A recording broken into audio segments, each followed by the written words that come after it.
Ladies, Christmas is right around the corner, and if you are feeling like you're carrying the mental load of the holidays on your shoulders only while your husband just reaps the benefits of your planning and prepping, I know that that alone can add to the mental load. The Christmas season is supposed to be fun, right? I am Lindsay. This is Loving with Intention. Let's dive into 5 common stressors in our relationships around the holidays and the ways that you can change the same old frustrating dance. And if your husband just straight up hates the holiday season altogether, I'm talking about that after the 5 tips. I will get right into the 5, but first, if you're a man watching this, I made a similar video just for you that I posted right before this one. And I know that maybe these roles are reversed in your marriage. Maybe you're the husband who plans Christmas or the wife who doesn't want much to do with it. In whatever I'm sharing, find you in what I'm talking about and take steps in a new direction. And just know, holiday stress is super, super common. It's a change in schedules, differing expectations, more events, social interactions, all of the things. It makes sense that it can be a really hard time in our relationships. So the first common stressor that I want to address, ladies, is planning to see family and friends. And I am just talking about planning, not even the gatherings themselves. So planning alone can be really stressful. You're trying to figure out whose family you're going to see. Maybe you feel uncomfortable about seeing certain family members because you only see them once a year, so it feels forced and like pressure. You're trying to manage everyone else's expectations and wants, and you might find that your husband either has no opinion or suddenly he has very strong opinions at the worst possible time, after plans have already been set. It can be super easy to bottle up your frustration to the point that it's now leaking out in negative energy, snippy comments, heavy sighs, maybe even eye rolls, which then just further increases tension and frustration. Underneath all of those behaviors is your desire for teamwork, togetherness, to feel harmony and ease with all the planning and the doing and so much more. When we lean into the unmet needs that are under the hurtful strategies, the hurtful behaviors that all of us use in relationships to try to express needs, when we focus on the needs, then we can create different results. So before all the planning takes place, have a compassionately curious conversation. Set yourself up for success. Share that you would love to have a quick chat about Christmas family plans and ask, is there a good time in the next couple of days that we could do this? In this conversation, asking things like, what are you hoping for with our families this year? What would be fun for you with our families? What sounds totally exhausting with our families? And then the compassionately curious part of this conversation is that you meet his responses with love, which continues the conversation. If something sounds exhausting to him, but it sounds really fun for you, it can feel like a dead end, but it's only a dead end if you start to butt heads around it. If instead, you can jump into his shoes and see how, in his world, knowing what you know of him and how he experiences the world, that could be totally exhausting, and validate that for him, this leaves the door open to create agreements and plans together. Sometimes just that acknowledgement of his experience, it might result in him saying, it is totally exhausting, but it's fine. I know it's tradition. I'm happy to go along with it, because he feels seen. Or you can find a way to get both of your needs met. So maybe he's like, I don't want to do 3 different family gatherings in one day. It's like, okay, what can we do with this? Instead of defending why that's necessary, asking what would feel better for you. Or maybe he says, I just want a quiet day at home in the next 2 weeks. Amazing. How can we make that happen? Let's make that part of the plan. The goal here is to make decisions together, not to convince him to go along with what you want or maybe what you've already decided. Because when he feels like he has a say, when he feels like his preferences matter, he's going to show up differently. He's going to be more engaged. He's going to be more into it. He's going to be more present. And it's going to take away some of that mental load when you really invite him in. And if there are like super non-negotiables for you, like you really want to see your family all together on Christmas Eve, that makes so much sense. When you frame it from a place of, this is really important to me, can we make this work? And then what can we do to make the rest of the holidays feel good for you?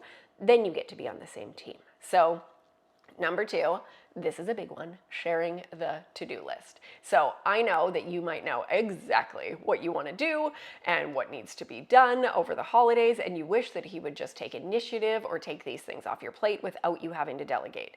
And it's totally true that asking him to do things actually adds to your mental load. And The reality is, if this has been a long time pattern in your marriage where you run the show at Christmas, he does his own thing, it makes sense that he wouldn't even know where to start. He is used to doing his things because you've always just had this. So in order to create a new pattern, it does take extra effort and intention to totally divide and conquer and ask for support. So it's a common pattern, again, to bottle it up, resent him, feel crappy while you're doing all the things, feel totally overwhelmed, and then end up exploding at some point. It makes so much sense that you would feel overwhelmed and wish that he would just see it and jump in. It makes all the sense in the world. It's like, you know, everything that needs to be done, that gets to be done, and you really want him in there. And if it hasn't happened yet, it's going to take a change in pattern from you and him. The invitation here is to ask for specific support, not in a way of like, you never help, but in a way of, we get to be on the same team. We really get to take care and be really intentional in our words and our relationships. So saying something like, I would love if you wrapped gifts this year with me, or can I be in charge of Christmas dinner and you can do Christmas Eve? Or I'm gonna get the house ready today. Are you good to grab the groceries for tonight? And then share, add in a lot of appreciation for what he is doing. So this isn't help me. This is you both having ownership of tasks. And this is how we can create new patterns, because next year it's gonna be like, it worked so well when you took on the groceries while I did the house. Did that work good for you too? Are we good to do that again? And eventually this is just the new pattern you've created. And here's the other important part, super important part. Ask him what he needs during the holidays. What's on his want list or to-do list or his not want list? Stay in this together. Stay in this together. Maybe he needs downtime. Maybe he doesn't want to overschedule every single weekend. Maybe there's certain friends that he wants to go see. Maybe he needs to know that it's okay to say no to some things. You get to understand him better and truly be on the same team. And speaking of the same team, the third common stressor is gifts. Maybe you put a ton of thought into gifts for your family, your friends, for his family. Maybe he even sits there on Christmas and he's surprised by the gifts that are given with his name on them. Or maybe he's stressing about budget and you're the one buying gifts, knowing who needs what. If it's not too late when you're watching this, talking about budget ahead of time, huge. This can save so much stress. Don't wait until you're both stressed and you've spent without talking to him. These talks, they don't have to be big talks. Just something like, hey, what do you think makes sense for us to spend on gifts this year? For each other, for the kids, for family. Get aligned before it happens. And if you've already done the buying and you're ahead of the game and you've done your shopping and he's not happy with how much you spent, another chat is in order. If you did have a budget and you overspent, it's important to own that and to apologize, to let him know that it won't happen again and you will do a better job of keeping track. You'll talk to him if it's getting close. This is so important. Or if there was no budget and he just like walks in and he's like, what? You spent that much? How much did you buy? Did you have to buy all this? It makes sense that you might feel attacked, frustrated, unappreciated for all your effort, because that's not a very soft approach. There's criticism in there. And if you jump in with defensiveness, it's just going to be an argument. If he's upset about how much you spent, that's completely valid. And his approach, it is hurtful, but underneath there, that's the valid. He's got beautiful, valid, unmet needs under there. So the goal here is to jump into your heart, take some deep breaths, and get curious about his experience. Even if you both have different ideas of how much is okay to spend, both of your views are valid. It can make sense both ways. And when you come from that place, then you're not spiraling off into an argument that feels even worse. You're back on the same team. And this fourth stressor is all about traditions.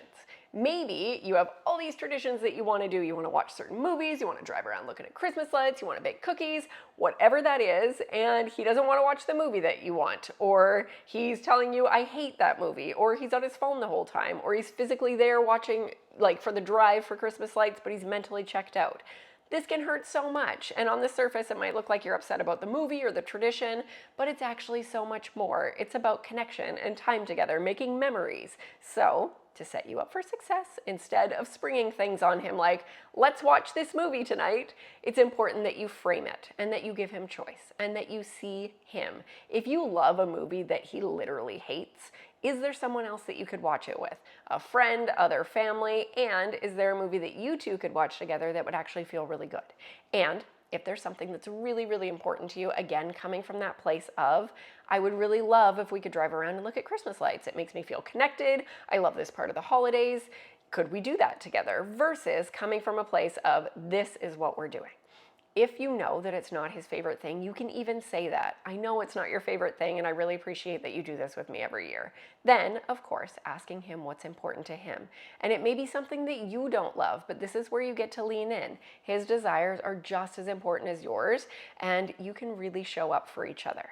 I think of, for some men, there are sports on Christmas, and that feels like a really important tradition to them. Maybe they have memories from childhood of always watching sports. Maybe it just feels really important, and maybe you're on the other side of it thinking that's not Christmassy at all, but really it's tied in for them. This is where we get to lean in. And I mentioned in there being on our phones while we're doing connecting activities. That deserves its whole section. So the 5th common holiday stressor is phone time. The vast majority of us are addicted to our phones. Maybe you're with family enjoying a little eggnog and story time, and you look over and your husband is scrolling and you feel angry. It can be helpful to remember all the times that you look at your phone too. Were you checking your phone throughout the morning because your friends and your family were texting while your family was doing gifts? It can be helpful to look at your own humanness in order to soften and see his. Getting frustrated at him, it just leads to further disconnection, just like we have been talking about. So what if instead you got ahead of it? Like, hey, I was thinking, what if we had some phone free time over Christmas? Like a few hours where we're really present with each other, with the family. I know how fast these moments come and go, and I really would enjoy that this year. Would you be into it? You can even throw in that you know how much that you're on your phone so that he knows this isn't just a sneaky attack on him. When you frame it like this, it's not a criticism, it's an invitation. It's something you're doing together. And also some deep breaths and some grace when he does grab his phone at times when you don't have yours. Bless us humans, if it's something like watching a movie together and you'd love him to be engaged, a gentle, I love you, it would feel good if we didn't use our phones and maybe we just cuddled instead. That can go a long, long way. So those are 5 common stressors, and I said I would also talk about what if he just hates Christmas altogether. He doesn't see the point, he doesn't want to participate, he wouldn't care if you did absolutely nothing over the holiday season. If you love Christmas, that's really hard. You probably are wishing that he loved it too. You might have all these hopes and expectations for what the season should feel like, should look like, should sound like, should be like. And if he's grumpy or checked out, it feels like he's ruining it. It can be really easy here, again, for that hurt to turn into frustration, anger, even judgment of him. Instead, validate your feelings because it makes so much sense that this doesn't feel good, and bring in love, compassion, and curiosity.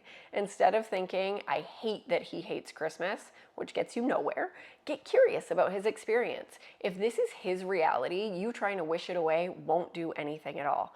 I know you don't really love Christmas, and I'd really like to know what comes up for you at Christmas. What is it about Christmas that you don't really like? Tone matters so much. We want to bring love and curiosity. It's saying, I want to know your world versus I'm asking because I want to tell you you're wrong. Honestly, maybe he had terrible Christmases growing up. Maybe every year his family would fight. Maybe he's feeling financial pressure. Maybe he's an introvert and all this socializing is exhausting. Maybe he just doesn't connect with the commercialism of it all. Whatever it is so valid, just like your love of Christmas is so valid. As I'm always saying, you can't make agreements, you can't co-create agreements or solutions, you can't move forward together until you really see each other. Resisting the reality, it keeps you stuck. Leaning in with compassion, it moves you forward. It opens up conversations and possibilities. It softens both of your hearts. So start there. And to recap, family planning, the mental load and to-do list, gifts and budget, traditions, and phone-free presents, 5 areas where you can literally turn stress into connection this Christmas. And of course, these are not just holiday tips. This is how you build the marriage that you actually want. When you lead with curiosity instead of criticism, when you approach your husband as a teammate instead of an opponent, when you create space for real presence, it changes everything.